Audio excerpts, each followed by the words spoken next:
Minabuti ko pong humarap sa inyo upang ipabatid kung gaano kaseryoso ang peligrong kakaharapin ng ating mga kababayan sa darating na mga araw at upang manawagan ng bayanihan at kooperasyon.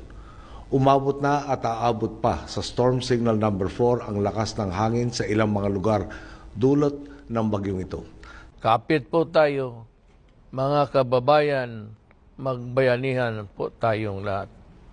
Alam mo, meron tayong mga assets na bago. The Coast Guard, may yung gamitin nila sa tubig as the weather is still whirling, umiikot pa yung hangin, hindi pa makatrabaho, hindi makalipad. But all of this, lahat, pati mga sundalo, nauna na po yan. People are not so hard to convince na mag-evacuate.